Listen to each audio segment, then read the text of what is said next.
ദേശീയ രാഷ്ട്രീയത്തിൽ ബി.ജെ.പിയെ പരാജയപ്പെടുത്താൻ കോൺഗ്രസിനാണ് സാധ്യമാവുക എന്ന ഒരു പൊതുബോധത്തിൽ നിന്നാണ് ആളുകൾ കോൺഗ്രസിന് വോട്ട് ചെയ്തത്. അല്ലാതെ ഞങ്ങളോടുള്ള വെറുപ്പ് കൊണ്ടല്ല, അല്ലെങ്കിൽ ഇടതുമുന്നണിയോടുള്ള പ്രതിഷേധം കൊണ്ടല്ല എന്ന്. ഇതാണ് വാസ്തവത്തിൽ ഗോവിന്ദനും പറഞ്ഞത്. അപ്പൊ ഗോവിന്ദൻ ഈ സാധനം അത് ആവർത്തിക്കുക വഴി സംഭവിച്ചിട്ടുള്ള ഒരു കാര്യം, മുഖ്യമന്ത്രി എന്ന നിലയിൽ അയാൾ ചെയ്തിരിക്കുന്ന സർവമാന ചെറ്റത്തരങ്ങൾക്കും ഇവരെന്ത് ചെയ്യാന്ന് പറഞ്ഞാൽ പരോക്ഷമായി എന്നല്ല പരസ്യമായി അത് ശരിയാണെന്ന് സമർത്ഥിച്ചു. അതുവഴി കമ്മിറ്റിക്കകത്ത് ഇയാൾക്കെതിരെ ഉയർന്നു വരേണ്ടിയിട്ടുള്ള വളരെ ഗൗരവതരമായിരിക്കുന്ന വിമർശനങ്ങൾ എന്തായി തീർന്നു, അസ്തമിച്ചു. അതിനർത്ഥം ആ പാർട്ടി ഒരു കാരണവശാലും ആ കമ്മിറ്റിക്ക് തിരുത്തൽ പ്രക്രിയ നടത്താനുള്ള സാധ്യതകൾ എന്നേക്കുമായി അടച്ചു എന്നതാണ് അതിന്റെ ഒരു പ്രാഥമികമായ പാഠം. നമസ്കാരം. ലോക്സഭാ തിരഞ്ഞെടുപ്പിലെ കനത്ത പരാജയത്തിന് പിന്നാലെ CPM നടത്തിയ സംസ്ഥാന കമ്മിറ്റി അവസാനിച്ച സാഹചര്യത്തിൽ ഈ വിഷയത്തിൽ പ്രതികരണവുമായി പാണ്ഡ്യാല ഷാജി രംഗത്ത് വന്നിരിക്കുകയാണ്. ലോക്സഭാ തിരഞ്ഞെടുപ്പിലെ തോൽവിക്ക് കാരണം CPMനോടുള്ള ജനങ്ങളുടെ വെറുപ്പല്ല എന്നും ദേശീയ രാഷ്ട്രീയത്തിൽ BJPക്ക് ബദലാവാൻ കഴിയുക കോൺഗ്രസിനാണ്, അഥവാ BJPയെ തോൽപ്പിക്കാൻ കഴിയുക കോൺഗ്രസ് പാർട്ടിക്കാണ് എന്ന ധാരണയാണ് ജനങ്ങളെ കോൺഗ്രസിന് വോട്ട് ചെയ്യാൻ പ്രേരിപ്പിച്ചത് എന്നായിരുന്നു പിണറായി വിജയൻ നിരത്തിയ ന്യായീകരണം. ഇതേ കാരണം തന്നെയാണ് MV ഗോവിന്ദൻ മാസ്റ്ററും മുന്നോട്ട് വെച്ചത്. എന്നാൽ ഇങ്ങനെ ന്യായീകരിക്കുന്നതിലൂടെ തിരുത്തൽ പ്രക്രിയയ്ക്ക് യാതൊരു വിധത്തിലും വിധേയനാകാത്ത വിധം പിണറായി വിജയന് സുരക്ഷയൊരുക്കുകയാണ് ഗോവിന്ദൻ ഇവിടെ ചെയ്തിരിക്കുന്നത്. ഒരിക്കലും CPM നന്നാകാനുള്ള അവസാനത്തെ ചാൻസ് പോലും ഇല്ലായ്മ ചെയ്യുകയാണ് ഇതുവഴി. പിണറായി വിജയൻ ഒരിക്കലും തിരുത്തില്ല എന്ന് ഉറപ്പായിരിക്കുന്നു. എന്തായാലും ഈ വിഷയത്തിൽ പാണ്ഡ്യാല ഷാജിയുടെ വാക്കുകളിലേക്ക് പോകാം. അതിനകത്ത് ശരിക്കും എന്താ പറഞ്ഞാൽ ഒരു വളരെ പ്രധാനപ്പെട്ട ഒരു കാര്യമുള്ളത്, മുഖ്യമന്ത്രി ഈ തെരഞ്ഞെടുപ്പ് പരാജയത്തെ കുറിച്ച് വിശദീകരിക്കുമ്പോൾ ഉപയോഗിച്ചിരിക്കുന്ന വളരെ ലളിതമായ ഒരു പ്രയോഗമുണ്ട്, അല്ലെങ്കിൽ ഒരു രീതിയുണ്ട്. ആ രീതി എന്താണെന്ന് പറഞ്ഞാൽ, ദേശീയ രാഷ്ട്രീയത്തിൽ ബി.ജെ.പിയെ പരാജയപ്പെടുത്താൻ കോൺഗ്രസിനാണ് സാധ്യമാവുക എന്ന ഒരു പൊതുബോധത്തിൽ നിന്നാണ് ആളുകൾ കോൺഗ്രസിന് വോട്ട് ചെയ്തത്. അല്ലാതെ ഞങ്ങളോടുള്ള വെറുപ്പ് കൊണ്ടല്ല, അല്ലെങ്കിൽ ഇടതുമുന്നണിയോടുള്ള പ്രതിഷേധം കൊണ്ടല്ല എന്ന്. ഇതാണ് വാസ്തവത്തിൽ ഗോവിന്ദനും പറഞ്ഞത്. അപ്പൊ ഗോവിന്ദൻ ഈ സാധനം അത് ആവർത്തിക്കുക വഴി സംഭവിച്ചിട്ടുള്ള ഒരു കാര്യം, മുഖ്യമന്ത്രി എന്ന നിലയിൽ അയാൾ ചെയ്തിരിക്കുന്ന സർവമാന ചെറ്റത്തരങ്ങൾക്കും ഇവരെന്ത് ചെയ്യാന്ന് പറഞ്ഞാൽ പരോക്ഷമായി എന്നല്ല പരസ്യമായി അത് ശരിയാണെന്ന് സമർത്ഥിച്ചു. അതുവഴി കമ്മിറ്റിക്കകത്ത് ഇയാൾക്കെതിരെ ഉയർന്നു വരേണ്ടിയിട്ടുള്ള വളരെ ഗൗരവതരമായിരിക്കുന്ന വിമർശനങ്ങൾ എന്തായി തീർന്നു, അസ്തമിച്ചു. അതിനർത്ഥം ആ പാർട്ടി ഒരു കാരണവശാലും ആ കമ്മിറ്റിക്ക് തിരുത്തൽ പ്രക്രിയ നടത്താനുള്ള സാധ്യതകൾ എന്നേക്കുമായി അടച്ചു എന്നതാണ് അതിന്റെ ഒരു പ്രാഥമികമായ പാഠം. ഒരു കാര്യം. രണ്ടാമത്തെ വിഷയം എന്താന്ന് പറഞ്ഞാൽ, ഇത്തരമൊരു വിശകലനം നടത്തിയാൽ സംഭവിക്കുന്നത് എന്താണ്? ഇതാണ് രണ്ടാമത്തെ ചോദ്യം. ഇത്തരമൊരു വിശകലനം നടത്തിയാൽ സംഭവിക്കുന്ന ഒറ്റ കാര്യം മാത്രമാണ്, ആ പാർട്ടിക്ക് ഒരു കാരണവശാലും രക്ഷപ്പെടുക സാധ്യമല്ലാതെ തന്നെയാണ്. അതിന് പാർട്ടി അഖിലേന്ത്യാ സെക്രട്ടറിയെ വരെ ബന്ദിയാക്കി വെച്ചു എന്നതാണ് അതാണ് ഏറ്റവും വലിയ നിസ്സഹായ അവസ്ഥയാടിയാണ്. നോക്കൂ, നിങ്ങൾ ഈ കഴിഞ്ഞ ഒരു 3 തവണയായി തുടർച്ചയായി ഇന്ത്യ മുന്നണിയുടെ യോഗം നടക്കുമ്പോൾ ആ യോഗത്തിനകത്ത് കൃത്യമായി പങ്കെടുക്കേണ്ടിയിരിക്കുന്ന CPMനെ പ്രത്യേകിച്ച് പങ്കെടുക്കേണ്ടിയിരിക്കുന്ന സീതാറാം യെച്ചൂരിയെ ആ യോഗത്തിൽ പങ്കെടുക്കാതിരിക്കാൻ ഇയാൾ കാണിച്ചിരിക്കുന്ന ജാഗ്രതയുണ്ട്. ആ ജാഗ്രത ഓരോന്നും എന്തിന്റെ ഭാഗമായിരുന്നു? വളരെ കൃത്യമായി അഖിലേന്ത്യാ തലത്തിൽ BJP മുന്നണിയെ അല്ലെങ്കിൽ നരേന്ദ്രമോദിയെ പ്രൊട്ടക്ട് ചെയ്യുന്നതിനുള്ള പ്രതിരോധ മാർഗമായിരുന്നു അത്. ഈ പ്രതിരോധ മാർഗം വളരെ സമർത്ഥമായി ഇവിടെ വിജയിക്കുകയും ചെയ്തു. ആ വിജയിച്ചു. ഇവിടെ 19 സീറ്റിലും കൂടെ പരാജിതരായിട്ട് പോലും അദ്ദേഹത്തെ ഇരുത്തിക്കൊണ്ടാണ് ഇയാൾ എന്ത് ചെയ്തതെന്നറിയോ? ഈ കമ്മിറ്റിക്കകത്ത് അയാൾ പറഞ്ഞ കാര്യം ശരിയാണ് എന്ന് അയാൾ സമർത്ഥിക്കുന്നത്. എന്നിട്ട് എന്ത് ചെയ്യാണ്? പാർട്ടി സംസ്ഥാന കമ്മിറ്റിക്ക് വേണ്ടി പാർട്ടി സംസ്ഥാന സെക്രട്ടറിയായ MV ഗോവിന്ദൻ എന്ത് ചെയ്യുക? ഇതാണ് അതിൽ ഏറ്റവും പരമപ്രധാനപ്പെട്ട വിഷയം എന്ന് സമർത്ഥിക്കുകയും ചെയ്യുക.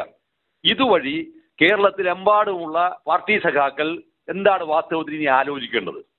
ഇതാണ് രണ്ടാമത്തെ വിഷയം. അവർക്ക് ആലോചിക്കാൻ ഇനി ഒന്നും ബാക്കിയില്ല. പിരിഞ്ഞു പോകട്ടെ. ആളുകൾ മരിച്ചാൽ പറയല്ലോ, 3 ദിവസം ഈ നമ്മുടെ മലബാർ ഭാഷയിൽ GMR ആയിട്ടുള്ള ആളുകൾ മരിച്ചാൽ പറയും 3 ദിവസം കഴിഞ്ഞിട്ട് പോകേണ്ട കൂട്ടർക്ക്, അല്ല ഇപ്പോൾ പോകേണ്ട കൂട്ടർക്ക് പോവാം, അല്ലാത്ത കൂട്ടർ 3 ദിവസം കഴിഞ്ഞിട്ട് പോവാം. അതെന്താ വെച്ചാൽ നിങ്ങൾ തീരുമാനിച്ചോ. ഇതുപോലെ ഉണ്ടായിരിക്കുന്ന ഒരവസ്ഥയിലേക്ക് ഈ പാർട്ടിയെ ഇയാൾ നശിപ്പിച്ചു എന്നാണ്. ഇത്ര ഭീകരമായൊരു പതനം ഉണ്ടായിട്ട് പോലും കമ്മിറ്റിക്കകത്ത് ഒരു സംഭവം നിരീക്ഷിക്കാനും വിമർശിക്കാനും പരിശോധിക്കാനും കഴിയുന്നത് എത്ര നിസ്സഹായമാണ് സാർ. അത് എത്ര നിസ്സഹായമാണത്. ഇത്ര നിസ്സഹായമായി നിൽക്കുമ്പോൾ ഇതിനകത്ത് പങ്കെടുക്കുന്നത് ഇപ്പോഴത്തെ പാർട്ടി മെമ്പർമാർ ഒഴിവാക്ക്, അവരെ വിട്ടുകളാം. അതല്ലെന്ന് പറഞ്ഞാൽ എന്തെങ്കിലും ലാഭം കിട്ടുമെന്ന തോതിൽ മാത്രം വന്നിരിക്കുന്ന ആൾക്കാർ മാത്രമാണ്, അല്ലാതെ വേറൊരു കാര്യമല്ല ഇതിനകത്ത് കയറിക്കൂടിയ ആൾക്കാരുണ്ട്. പക്ഷേ ഇതിനകത്ത് വളരെ സജീവമായി പ്രവർത്തിച്ചിരിക്കുന്ന ഒരുപാട് ആളുകളുണ്ടല്ലോ, വലിയ മോഹങ്ങളൊന്നും ഇല്ലാതെ വന്നിരിക്കുന്ന ഒരുപാട് പാർട്ടി സഖാക്കളുടെ സാധനമാണത്. അവരെ മുഴുവൻ തന്നെ പരിഹസിക്കുകയും പുച്ഛിക്കുകയും ചെയ്യുക. ഇപ്പൊ ലാസ്റ്റ് ഇപ്പൊ ചെയ്തേക്കുന്ന പണി എന്താ, പിന്നീട് ഒരു കൺക്ലൂഷൻ പോയിന്റിന്റെ അകത്ത് വന്നെന്നാണ് തെറ്റുണ്ടെങ്കിൽ തിരുത്തുമെന്നാണ്. അതിനർത്ഥം എന്താണ്? തെറ്റ് ഇതുവരെ നമ്മൾ കണ്ടുപിടിച്ചിട്ടില്ല എന്നാണ്. 5 ദിവസമായി ചർച്ച നടത്തിയിട്ട് ഒരു തെറ്റ് കണ്ടുപിടിക്കാൻ തെറ്റ് ജനങ്ങളോടല്ലാതെ ആരോടാണ് സാർ പറയുക? ഇത് ആരോടാണ് പറയുക? തെറ്റ് ജനങ്ങളോടല്ലേ പറയുന്നത്. ഞങ്ങൾക്ക് ഇന്ന സ്ഥലത്ത് പാളിച്ച പറ്റിയിട്ടുണ്ട്. അത് പറയുന്നതിന് എന്താണ് കുഴപ്പം? എന്താണ് ഇത്? സർവ്വതും ഗൂഢവാദമാക്കി വെക്കുകയും താൻ ചെയ്തിരിക്കുന്ന സംഭവങ്ങൾ മുഴുവൻ തന്നെ ശരിയാണ് സമർത്ഥിക്കുകയും ചെയ്യുക. ഇപ്പൊ നിങ്ങൾ അതിനകത്ത് ഇപ്പോൾ സംസ്ഥാന കമ്മിറ്റി യോഗം ചേർന്നിട്ട് ദേവസ്വത്തിന്റെ വകുപ്പിനകത്തേക്ക് ഈ രാധാകൃഷ്ണൻ കൈകാര്യം ചെയ്ത വകുപ്പിനകത്തേക്ക് OR കേളുവിനെ എടുത്തു കഴിഞ്ഞപ്പോൾ എന്താ പറയുക, അയാൾ ദേവസ്വം വകുപ്പ് അങ്ങ് എടുത്തു മാറ്റുകയാണ് ചെയ്തത്. ഇത് എടുത്തു മാറ്റമുണ്ടാകുന്ന പ്രശ്നം എന്താണ് ശരിക്ക്? ഇത് വളരെ കൃത്യമായി ഞാൻ മുമ്പേ ഒരു തവണ നിങ്ങളുടെ ചാനൽ തന്നെ പറഞ്ഞതാണ്. ഞാൻ സംഭവം എന്ന് പറഞ്ഞാൽ ഇതിനകത്ത് വളരെ കൃത്യമായിരിക്കുന്ന ഗൂഢാലോചനയുണ്ട്. അതിലൊരു സവർണനെ കൊണ്ടുപോയി ഇരുത്താൻ ഇയാൾ ആലോചിക്കുന്നുണ്ട്. അതല്ലെങ്കിൽ വേറെ സുപ്രീം കോടതിയുമായി ബന്ധമുള്ള ഒരാൾ ഇരുത്താനുണ്ട്. അതല്ലെങ്കിൽ മലബാർ എന്നുള്ള ഒരാൾ ഇരുത്താൻ ആലോചിക്കുന്നതാണ്.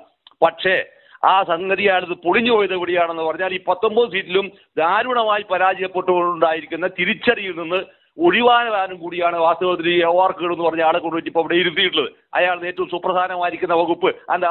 ഈ OR കേളു എന്ന് പറഞ്ഞാൽ ഈ ദേവസ്വം ഭരിക്കാൻ അയാൾക്ക് അവകാശമില്ലേ? അയാൾ ഇരുന്നാൽ എന്താ ദൈവങ്ങൾ പാഞ്ഞ് ഓടിക്കളിയോ? ഇത് മാറ്റുന്നു എന്ന് പറഞ്ഞാൽ അതിന്റെ അർത്ഥം എന്താണ്? അത് മാറ്റിയിട്ട് കൊടുത്തുകാരാണ് ഇയാളുടെ ഏറ്റവും വിശ്വസ്തനായിരിക്കുന്ന ഒരാൾ.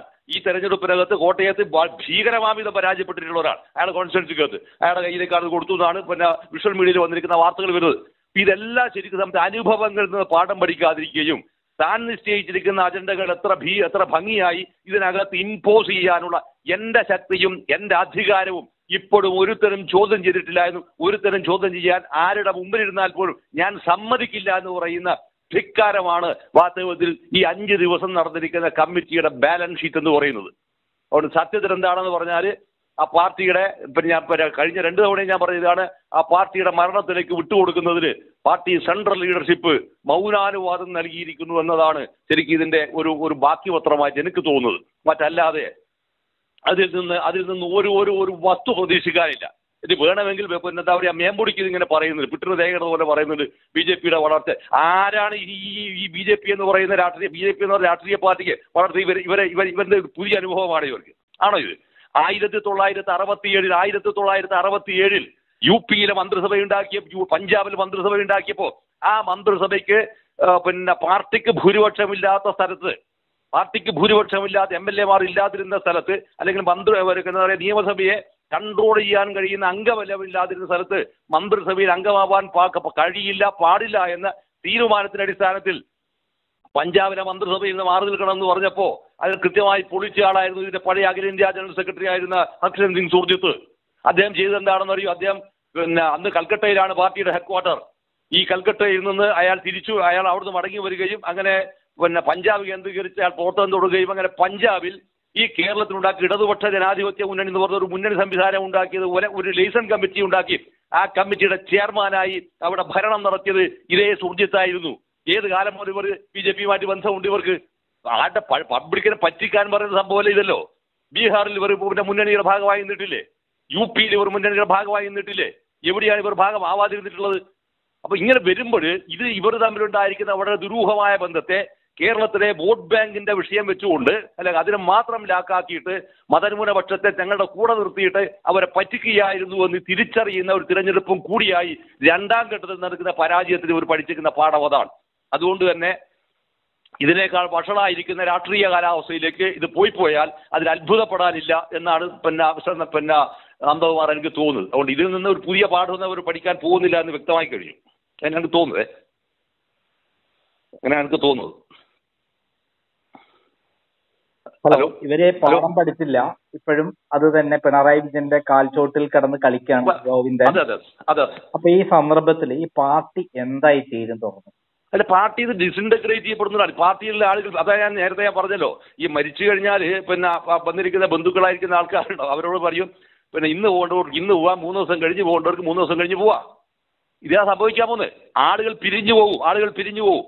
ഇനി ഇവർക്ക് ഇതിനകത്തൊരു തിരുത്തൽ വരുന്നത്. കാരണം നിങ്ങളറിയാം, അഖിലേന്ത്യാ ജനറൽ സെക്രട്ടറിയെ നോക്കുകുത്തിയാക്കി ഇരുത്തിയിട്ടാണല്ലോ ഇത്ര ദാരുണമായൊരു പരാജയം ഉണ്ടാക്കിയിട്ട് പോലും ഇതിനകത്തൊരു കറക്റ്റ് ചെയ്യാനുള്ള ഒരു അറ്റംപ്റ്റ് പോലും നടത്തിയില്ല എന്ന് പറഞ്ഞാൽ നിങ്ങൾ എന്തായി പറയുന്നത്?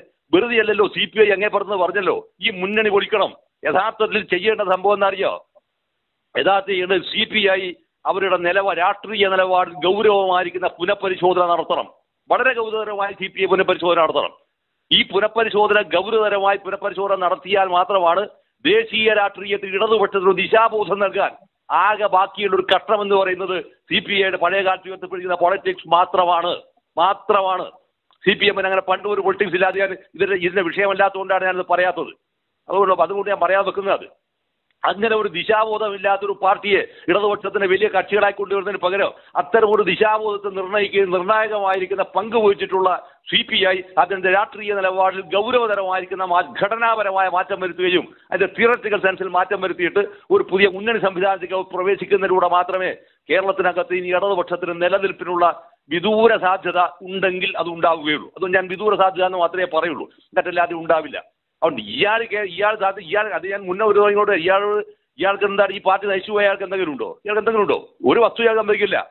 ഇയാൾ എന്ത് ചെയ്യുന്ന ഇതെല്ലാം നശിപ്പിച്ചതിനും ഇയാൾ സ്വയമാവി ഇനി ബാക്കിയുള്ള നിങ്ങൾ ആയിക്കോളി, നിങ്ങൾ നോക്കുന്നവർ ഇയാൾ സ്ഥലം വിടും. കാരണം പബ്ലിക്കിനോട് ഒരു ഉത്തരവാദിത്വവും ഇല്ലാത്ത, പബ്ലിക്കിനെ ഇത്രയേറെ വെറുക്കുകയും പുച്ഛിക്കുകയും ചെയ്യുന്ന ഒരാൾ എങ്ങനെയാണ് ഈ പാർട്ടിയുടെ പോളിറ്റ് ബ്യൂറോയിലും പാർട്ടി സംസ്ഥാന സെക്രട്ടറിയും പാർട്ടിയുടെ പിന്നെ ഇപ്പോഴും അതിന്റെ പോളിറ്റ് ബ്യൂറോ മെമ്പറായി തുടരുന്നതെന്ന് ശരിക്കും ആ പാർട്ടിക്ക് അകത്തുള്ളവരാണ് ആലോചിക്കേണ്ടത്.